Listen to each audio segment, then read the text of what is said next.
लोगों का स्वागत है केजे क्लासेस में। मैं सीए कपिल जैन आज आप लोगों के साथ डिस्कस करूंगा एक छोटी सी tax planning regarding GST late fees. Sir क्या टैक्स प्लानिंग डियर, मैं आपको बताऊंगा कि कुछ केसेस ऐसे हैं जहां पर आप लेट फीस अपनी बचा सकते हैं। सर कैसे, मैंने कहा पूरी वीडियो में मेरे साथ बने रहिएगा। आपकी मैं लेट फीस है 3-4 हज़ार रुपए पर मंथ की कम भी करा सकता हूँ। सर बताएं कैसे कम हो सकती है जीएसटीआर लेट फीस। मैंने कहा डियर बात करते हैं आज की डेट में। अगर मैं लेट फीस की बात करूँ तो सर लेट फीस लगती है 25 रुपए CGST और 25 रुपए SGST, मतलब कि 50 रुपए पर डे की हमारी लेट फीस लगती है।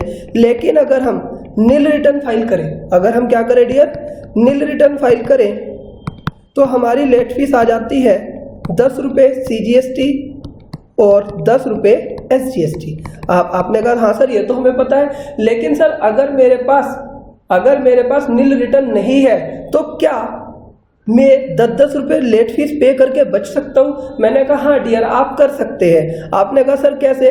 मैंने कहा डियर सपोज करो अगर आपकी जीएसटी की रिटर्न में आईटीसी है, मतलब कि परचेज आपने करा है, कोई सेल नहीं है, सिर्फ आईटीसी है, तो डियर अगर आपने आईटीसी सिर्फ रिटर्न में डालना है, और हम एक एग्जांपल लेते हैं, सपोज करो अक्टूबर की रिटर्न है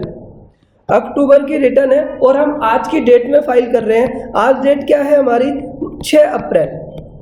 6 अप्रैल 2019 को रिटर्न फाइल कर रहे हैं। लेकिन अक्टूबर की रिटर्न जो हमारे को फाइल करनी थी वो कब तक करनी थी डियर?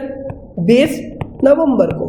लेकिन अगर आप आज इस रिटर्न को फाइल करते हो तो इसके ऊपर 50 रुपए पर डे की लेट फीस लगेगी।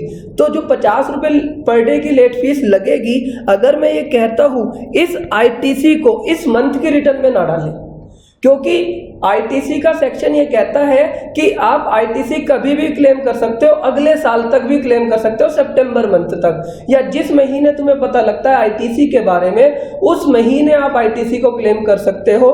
डियर अगर आपका आईटीसी 10,000 20,000 कोई भी अमाउंट है और अगर आप अक्टूबर मंथ में क्लेम नहीं करते हो, अगर आप अक्टूबर मंथ में क्लेम नहीं करते हो, नवंबर मंथ में, दिसंबर मंथ में, या अब मार्च की रिटर्न में भी क्लेम कर लेते हो, तब भी आपकी लेट फीस सिर्फ 10 रुपए CGST 10 रुपए SGST आएगी, मतलब कि 20 रुपीज पर डे आएगी। लेकिन अगर आप ये आईटीसी डाल देते अक्टूबर की रिटर्न में, अगर ये आईटीसी किस में डाल देते? अक्टूबर की रिटर्न में ही डाल देते, तो लेट फीस कितनी आ रही थी डियर? 50 रुपए पर डे। तो अगर मैं डे वाइज कैलकुलेट करूं डियर, तो डे वाइज अगर मैं कैलकुलेट करूंगा तो आप इस महीने में लगभग 4,000 रुपए की लेट फीस आप बचा सकते हो। एग्री कर रहे हो मेरी बात से? हाँ सर बिल्कुल एग्री कर रहे हैं। लेकिन सर ये तो आपने बता दिया आईटीसी के केस में, बाकी अगर मेरी सेल है तो तब मुझे क्या करना चाहिए? मैंने कहा डियर अगर बाई चांस आपकी अक्टूबर मंथ में कोई सेल है, नवंबर मंथ में कोई सेल है और वो एग्जेम्प्टेड सेल है, वो कैसी सेल है? एग्जेम्प्टेड सेल है, तो मैं ये कहता हूं कि अगर आपकी कोई एग्जेम्प्टेड सेल है तो उस मंथ में मत डालना। सर क्यों ना डाले? मैंने कहा डियर अगर डालते हो बहुत अच्छी बात है, लो को फॉलो कर रहे हो, लेकिन 50 रुपए पर डे की लेट फीस लग रही है। लेकिन अगर आप वो वाली सेल उस मंथ में ना डालकर बाद के मंथ में डालो जब तुम्हें याद आ रहा है, तो लेट फीस आपकी सिर्फ 20 रुपए पर डे आएगी।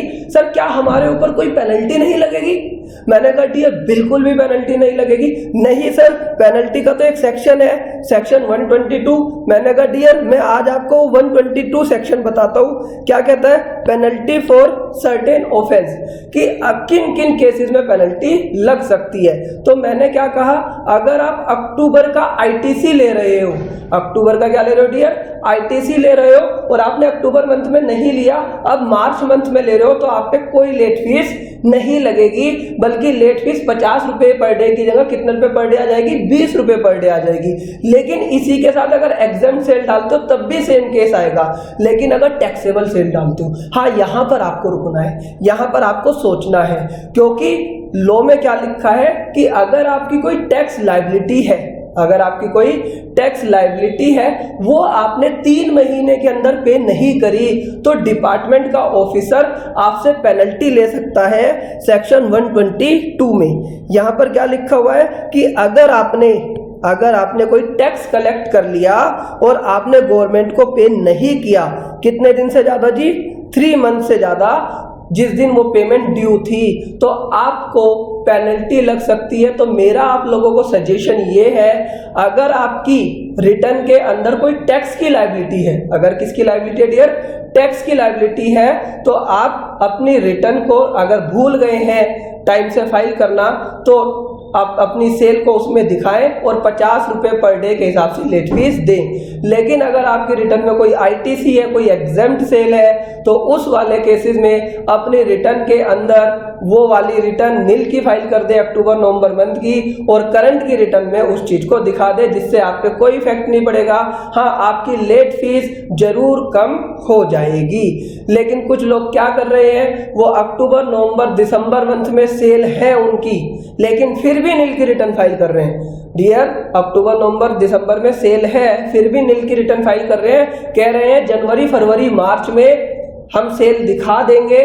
मैंने कहा फायदा क्या होगा आपको इससे, तो उन्होंने ये बोला है कि सर हमें फायदा इससे क्या हो रहा है कि हमारी जो है लेट फीस कम आ रही है। वैसे 50 रुपये आती है, 20 रुपये आती है। तो मैं उन लोगों को सजेस्ट करूंगा पहले चेक कर ले, पहले चेक कर ले कि भाई आपका जो टैक्स है, जो आपका जो सेल पे जो टैक्स बन रहा है, आप इस चीज को चेक कर ले कि सेक्शन 122 में अगर पेनल्टी लगने लग गई। सर पेनल्टी कितनी है डियर, मैं इसमें बता दूं आपको, पेनल्टी है 10,000 रुपये और tax whichever is higher.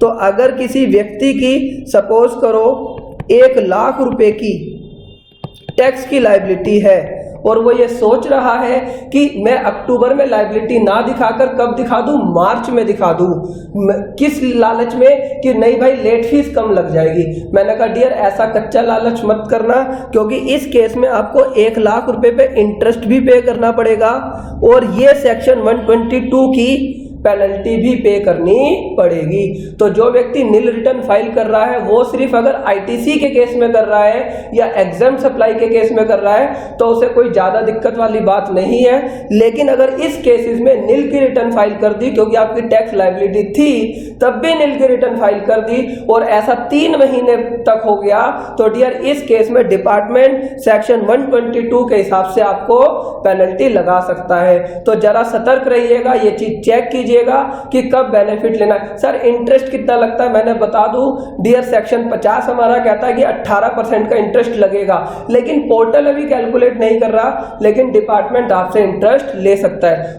तो इसका मतलब क्रक्स क्या निकल के आया आज की वीडियो का कि डियर अगर मेरे केस में आईटीसी है, एग्जेम्प्ट सेल है, तो मैं फिर भी नील की रिटर्न फाइल कर सकता हूं। बाद में उस सेल को, बाद में उस परचेज को बाद की रिटर्न में दिखा दूंगा, लेकिन अक्टूबर नवंबर दिसंबर मंथ की रिटर्न में नील की फाइल कर सकता हूं। लेकिन अगर टैक्स लायबिलिटी है तो आप अपने क्लाइंट को ये सजेस्ट कीजिएगा कि सर देखो अगर टैक्स लायबिलिटी थोड़ी बहुत है और आप रिस्क लेना चाहते हो, क्योंकि डियर इस सेक्शन का रिस्क है, वो 10,000 की पेनल्टी लगा सकता है। तो मैं ये कहता हूं कि डियर अगर आप रिस्क लेना चाहते हो तभी नील की रिटर्न फाइल कीजिएगा, अदरवाइज नहीं। सर 1 या 2 महीने कर दें नील की रिटर्न फाइल, हाँ डियर 1 या 2 महीने कर सकते हो, क्योंकि इस सेक्शन में कितना टाइम लिखा हुआ है, 3 मंथ्स का टाइम लिखा है कि अगर 3 महीने तक आपने टैक्स पे नहीं करा तो आपको दिक्कत होगी। तो डियर अब आप ये समझ लीजिए कि नील की रिटर्न कब फाइल करनी है, कब नहीं फाइल करनी, कब टैक्स की, कब आप पेनल्टी सेव कर सकते हो, कब नहीं कर सकते।